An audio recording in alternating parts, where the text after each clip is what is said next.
Hi అండి, welcome to Sivalakshmi blogs. నేను ఈరోజు టమోటా రసము సిరాక్ చట్నీ చేస్తున్నానండి.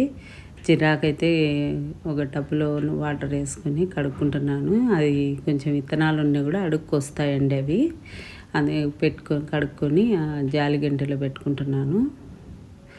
అవి నీళ్ళల్లో ఒడిచిపోతాయి. ఇంకా స్టవ్ ఆన్ చేసుకొని ఒక బాండి పెట్టుకుంటున్నాను. బాండీలో కొంచెం ఆయిల్ వేస్తున్నాను. ఆయిల్ వేస్తున్నానండి. ఆయిల్ వేడైనాక సిరాక్ అంతా దాంట్లో వేస్తున్నాను. ఆయిల్లో పెడుతున్నాను.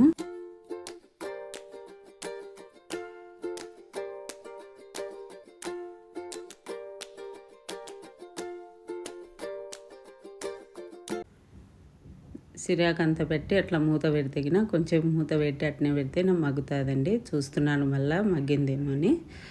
ఒక హాఫ్ వరకు కుక్ అయిందండి సిరాకు. ఇది వాటర్ వేయకూడదేమో, ఇది దాంట్లోనే తడి ఉంటుంది కదా, ఆ తడి ఆయిల్ అయితే సరిపోతుంది అంతా. మళ్ళీ మూత పెడుతున్నాను.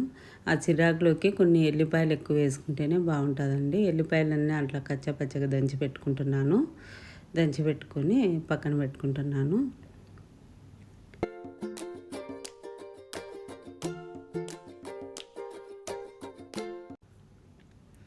ఎల్లిపాయలు ఎన్ని గిన్నెలు, 2 స్పూన్లు పెద్ద స్పూన్లు బుడ్డల పొడి అండి. అది ఏంటంటే నేను 2 మిరపకాయలు పల్లీల పొడి వేయించి పట్టి పెట్టుకుంటాను ఉప్పేసి. ఇప్పుడు సిరాకు కూడా అయిపోయిందండి, తయారైంది. ఆ సిరాకు అయితే ముందు దంచుకోవాలా. ఆ మగ్గిన సిరాకు అంతా దంచుకున్నాక కొంచెం అట్లా మెదిగినాక మళ్ళీ కొంచెం అయితే ఉప్పు వేసుకోవాలండి. ఆ బుడ్డల పొడిలో ఉండే ఉప్పు అయితే సరిపోదు. ఆ ఉప్పు ఇంకా కొంచెం వేసుకొని ఆ చిరాకులో అది ఇది కలిపి దంచుకోవాలి ముందు. ఆ బుడ్డల పొడి కొంచెం ఉప్పు వేసుకున్నాను. ఉప్పు అయితే ఉంటుంది కారం పొడిలో.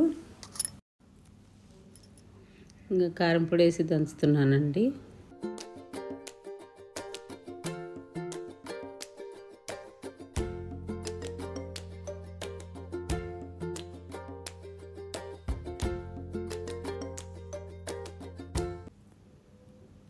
ఇంకా ఎల్లిపాయలు వేస్తున్నాను. ఆ కచ్చాపచ్చగా దంచి పెట్టుకునే కదా, ఆ ఎల్లిపాయలు వేసి కొంచెం అట్లా దంచుకోవాలా.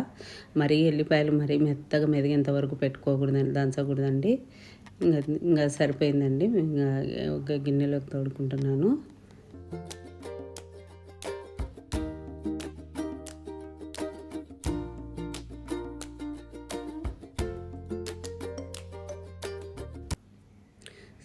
సిరాకు చట్నీ అయితే అయిపోయిందండి. ఇంకా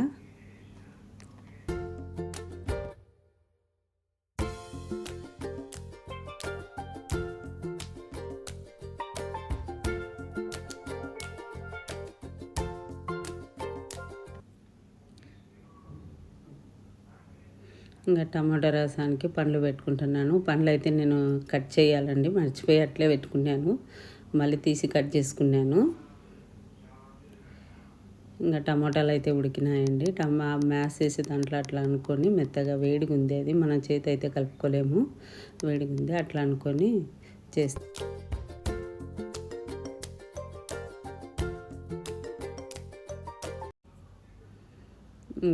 వేడిగా ఉంది, కొంచెం చల్లబడిందండి. అందుకే చేతి అయితే అంత నీట్గా వస్తుంది అట్లా చేసుకుంటున్నాను.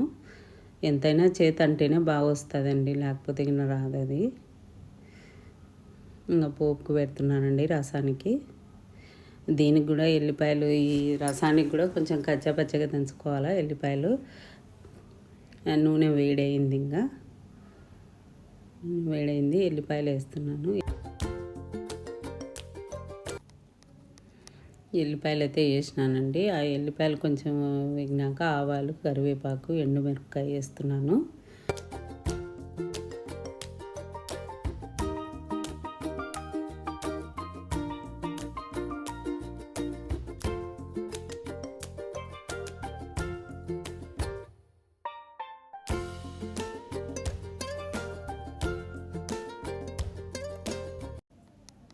పోపు అయితే మాడిందండి.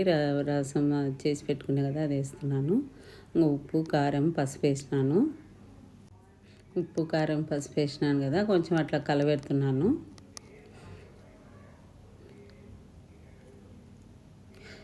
కలబెట్టి ఇంకా మూత పెడుతున్నానండి.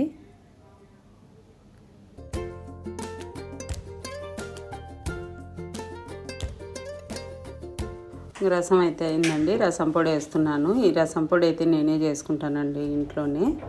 రసం పొడి వేసినాక కొంచెం అట్లా కలబెడుతున్నాను. ఈ రసం పొడి అయితే బాగా టేస్ట్ ఉంటుందండి. ఇంకా కరివేపాకు కొత్తిమీర వేస్తున్నాను.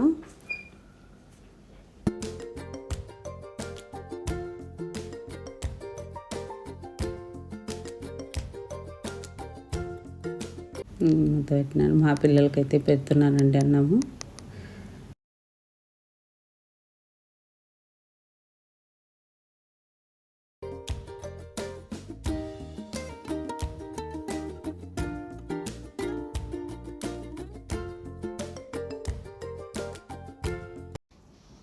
రసం అయితే అయిపోయిందండి. ఇంకా అన్నం తింటున్నారు. సిరాకారం అయితే బాగుంటుందండి. ఇది కొంచెం ఎల్లిపాయలు ఎక్కువ వేసుకుంటే బాగుంటుంది. ఎల్లిపాయలు నెయ్యి వేడన్నంలో అయితే బాగుంటుంది.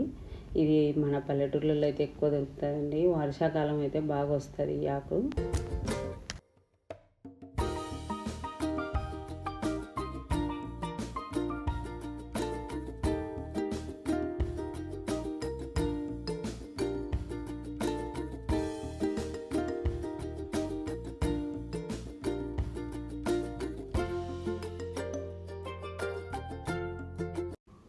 ఇంకా రసంతో తింటున్నారండి. ఇది సూపర్ ఉంటుందండి. రసము బాగుంటుంది. ఒకసారి ట్రై చేయండి మీరు కూడా.